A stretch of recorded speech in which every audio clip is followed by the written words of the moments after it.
Hello, we're ready, continuing to read from Black Reconstruction. Move my finger from the title.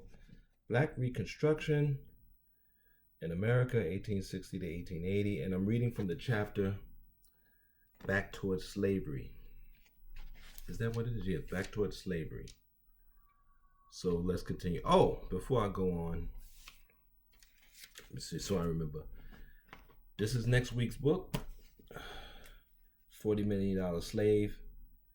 I've been watching a lot of, well, not a lot, but I've been watching podcasts by different athletes and watching athletes speak. And it's becoming very clear that they don't understand what they are to the owners. I think they believe that they're more than what they are. The owners see them as bucks who are grinding their body down for white entertainment. That's basically what they are. Now, they're getting paid a lot of money to do it. And I say, great. Take as much of the owner's money as you can. But that doesn't change the dynamic of what you are to them.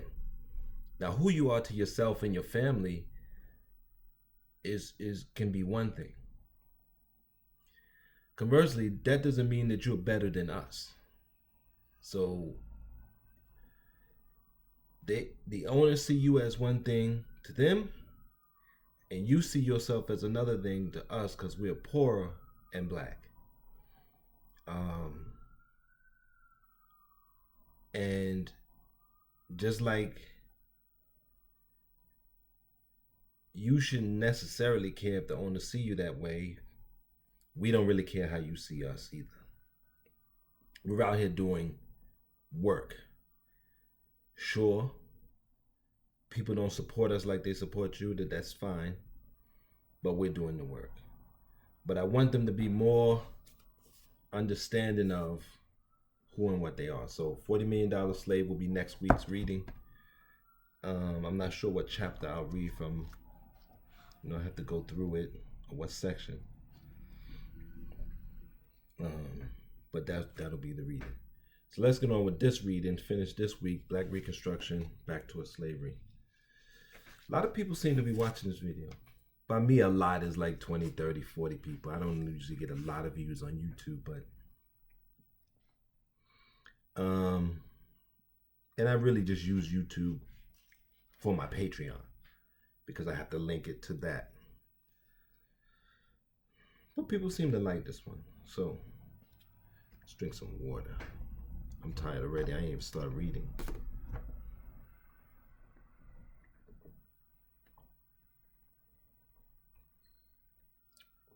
Drinking some water.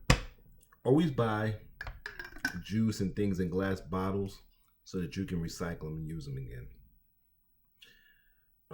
The race element was emphasized in order that property holders could get the support of the majority of the white laborers and make it more possible to exploit Negro laborers. But the race philosophy came as a new and terrible thing to make labor unity or labor class consciousness impossible. So long as the Southern white laborers could be induced to prefer poverty to equality with the Negro, just so long as labor movement in the South made impossible. It's always been a weird dynamic that whites will matter being poor as long as blacks were slaves.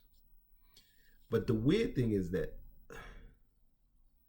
black slaves automatically got room, board, food, but they never got to pay. Black slaves who lived inside the house actually had a better life than the overseer. I mean, the overseer was free to come and go, but not really, because watching over slaves was a 24-hour job. So you couldn't really take time off. Now, overseers did have the power to come in and rape our women, which they did, and sometimes our children, which they did, sometimes our men, which they did. But for the most part, they were stuck in it like we were, and white working class people are stuck in it like we are. And they're noticing now with automation that they're not really in wealthy elite people's eyes, no one's up there with them but them and their families. And some of them don't even like their family members. Do you think Donald Trump really thinks Donald Jr. and Eric is on his level? No. Some excuse the rise of the Ku Klux and the White League and the Knights of the White Camellia. I never heard of them. Knights of the White Camellia in the South with the plea that they were the answer to Negro suffrage and that the Union League started among Negroes were the cause of secret orders among whites. There's no historic foundation for this. The Union League in the North was the movement of Northern white aristocracy, including most of the rich and well-to-do, against defeatism and the menace of the Copperhead. Its powerful and influential social clubs in New York, Philadelphia, and elsewhere exist to this day. This Union League movement influenced the labor vote in the North. It came to the South with the carpetbaggers and used the Northern technique. It employed among Negroes some ceremonies and secrecy, but it never contemplated murder and force. By no stretch of imagination could it be called an organization similar to or provocative of the Ku Klux Klan. See, it's like Malcolm said, anything south of Canada, south, but in the North it's more psychological that leads to physical. And then the South is both. They're doing psychological game on you and physical game on you. To this day. And I guess I feel like I could do the psychological battle.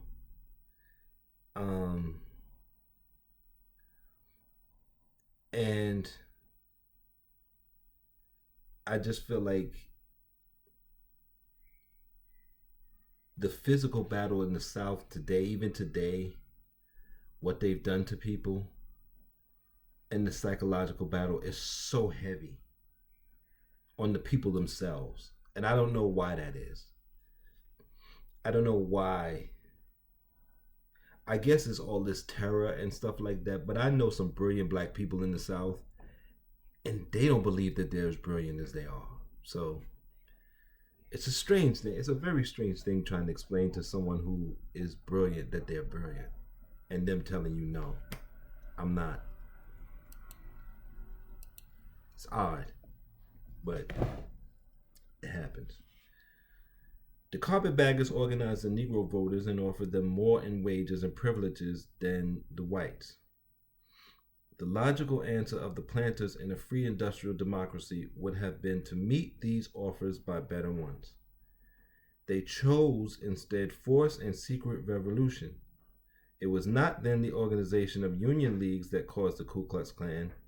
It was the determination to deprive Negroes by force of any real weapon for economic bargaining.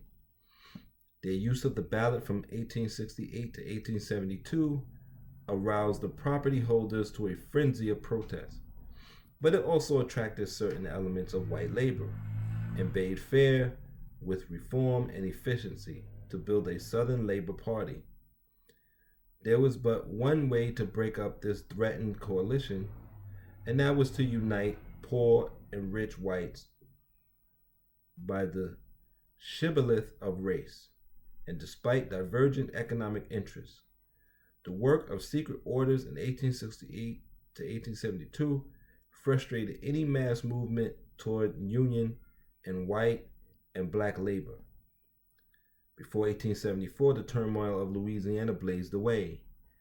The New Orleans riot in 1866, which stirred the nation and influenced a presidential election, was due primarily to the fact that the head of a secret order was also chief of police. The Knights of the White Camellia came into prominence after Negro enfranchisement and were especially aimed at excluding Negroes from voting by terrorism and killing the leaders. So this stuff has been going on since the 1800s, not just in the 1960s. 1960s, we had television, it was more visible, but it's been happening. And also,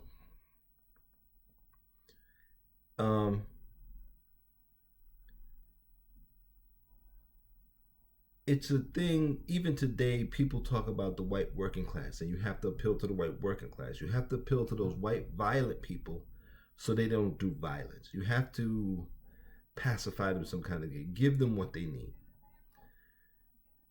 or try to understand them. And what we need to understand is this: there are some people in this society who can only be members of a, I don't know, what was it, a posse, can only be overseers, can only be violent, can only be asshole cops.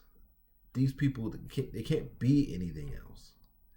No matter how much you train them, no matter how much you do, so it's best to just isolate those people if you want the society to continue to go. Let them go and sit in their towns, in their places. Give them a stipend if you got to give them a stipend, and let them drink and be yahoos, and everybody else stay away from them. That's what you might have to do. Because appealing to them, you're not going to be able to appeal to them. Let's end it there. We'll come back Sunday with the rest. The video you won't see, because some of my videos are behind a paywall. My audio you can always hear, and I don't really make much off the audio, but I mean, I like doing the audio. It's there. You never know who's hearing you and what they're saying. So I probably will keep doing it for now. I'll see. I'm gonna really, really have to start working more on my fiction, because those platforms that I use my fiction on seem to be paying. Novelia, it's a British platform. Pays me in pounds. It doesn't pay a lot, but it pays. If you want to pay and support, you can hit the links. Go to patreon.com/Connerson Center. Etsy.com/shop/Connerson Center, or become a sponsor, or give directly. Just make a donation.